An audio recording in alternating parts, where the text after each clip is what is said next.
These 4 people are describing what it's like to be shot.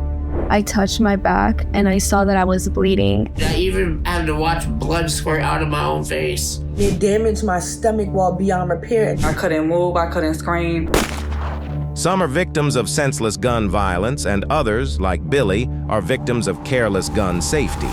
My friend, we met because we were in a 3-story apartment building. We just did everything together, really. He was my best friend for years. Everywhere I went with him, I felt safe because he had my back. School had been canceled that day because of the snow, and Billy and his friend took a gun outside to mess around with. We went around the neighborhood shooting random things, like trash cans and stuff like that.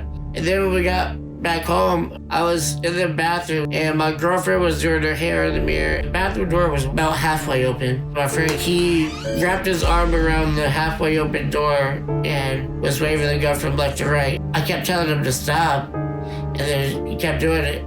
That's when the horrific accident happened. The tip of the gun hit my cheek. The pressure of it doing that pushed the trigger against his finger. The gun went off.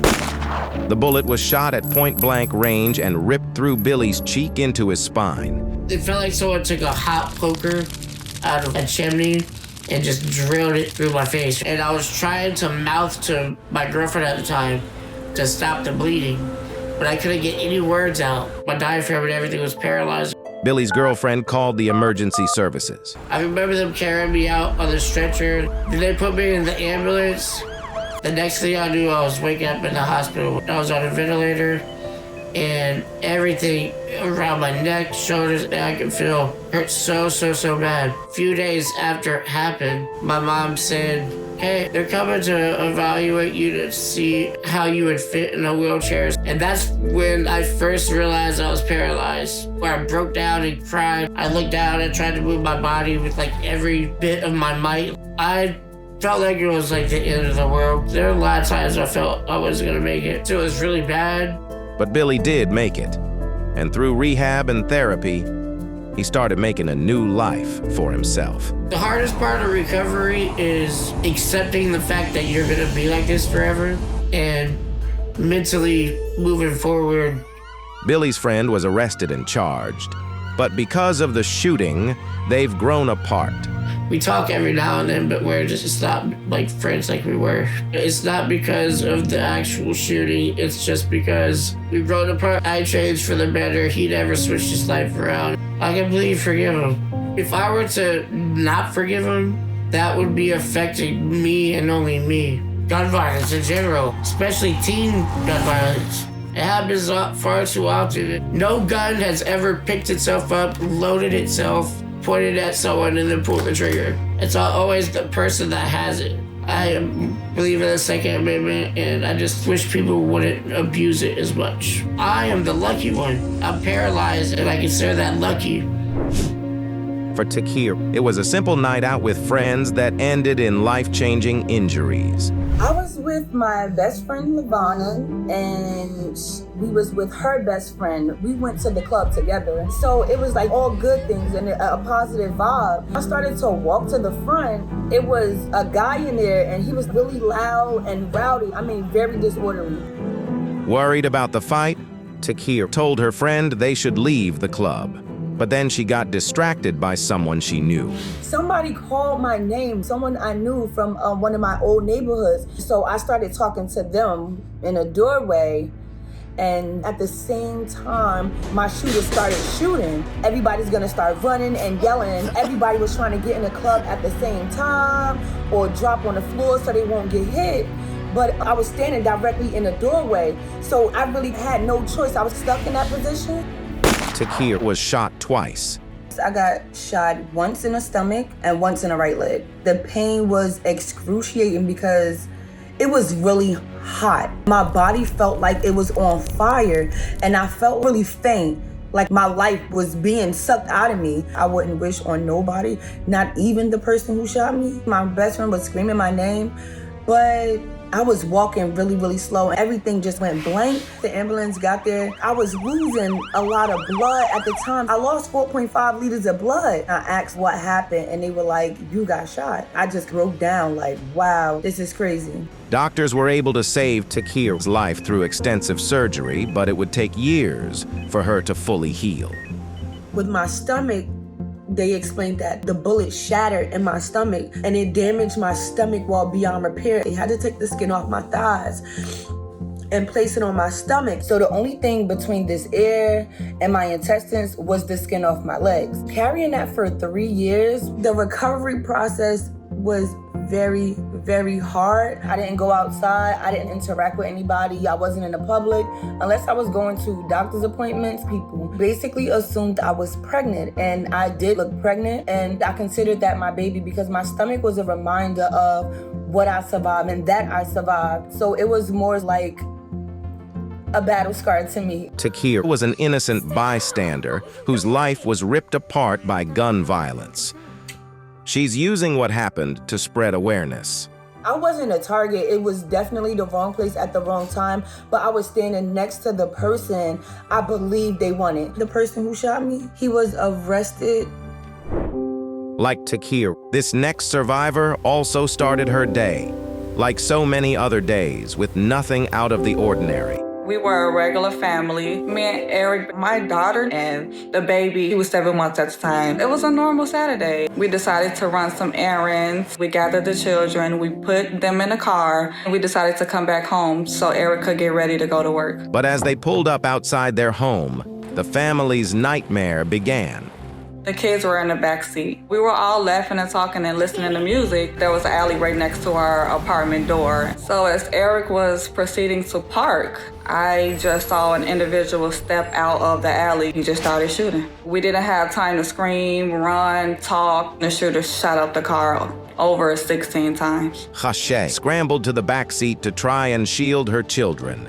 All I heard was windows breaking, glass shattering, kids screaming, just pow, pow, pow, and it would not stop. As the bullets were going, I was just like in my head, why? And trying to cover my kids and then thinking about what was Eric doing. I began to see blood in my lap and I didn't understand why there was blood in my lap. I was shot 3 times. I was shot in my face and half of my face was hanging. And I was shot in my behind, hit my private area and came out my other leg and then my thumb. When Khashay finally caught sight of husband Eric, she was devastated at what she saw.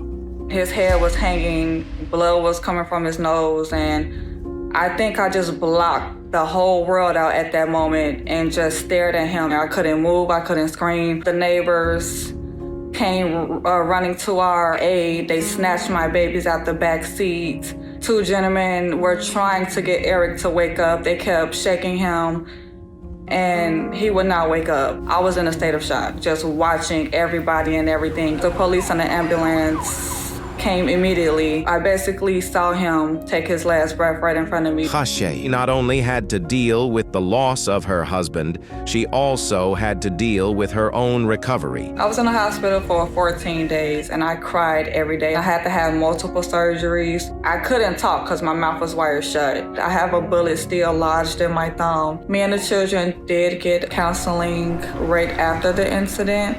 We had our breakdowns, and me being a single mom, we just decided to just talk and express our feelings. Words can't explain the pain that a mother sees in her kids' eyes and how they fall to the ground and know that daddy isn't gonna be here no more. To make matters worse, the police investigation had stalled. A couple months afterwards, the police and the detectives were trying their best to get people to talk, but I was tired of sitting and nothing was happening. I just got up and printed out flyers, asking the neighborhood. Someone did text me his Facebook information and I was able to say, yes, that's him. I identified him. The gunman was caught, but Khashay still doesn't know what his motives were. It's been years and I still have no answer as to why that person did that to us. Guns are not good if they're used incorrectly, so just talk it out, get help. I just thank God every day that I'm not paralyzed. I'm still able to walk and talk and take care of my children. For Ellie, It was a road rage incident that changed the course of her life forever. My ex had said he was leaving out to meet a friend, and I said I wanted to join, so I got in the passenger seat. He cut this guy off accidentally. The guy is literally riding the back of our car. He makes a U-turn and the guy's still following us. Eventually, my ex pulls over. The road rager, he gets out of the car with his girlfriend and they come up to the window of our car, and the guy just starts yelling at us. He starts cursing, and he just left. We were just at the end of the street, and the road rager, he comes up from behind us, and we had our window down. He shows his gun, trying to make us scared, trying to threaten us. At that moment, I had a really bad feeling. I just wanted to leave. But Ellie and her ex wouldn't make it out of the area. As we were leaving the neighborhood, I see the guy and his girlfriend. She's kind of holding him back, and he has the gun in his hand. My ex has his window down and he's yelling at him, "You won't shoot it." And he did. He started shooting at us. My ex grabbed me by my neck and he ducked me down. I didn't feel the pain, but I touched my back and I saw that I was bleeding and I saw that something was wrong. One of the bullets had struck Ellie's back. My body was in shock. I didn't initially feel the pain when my back hit the stretcher. Once I did feel the pain, it was the worst pain of my life.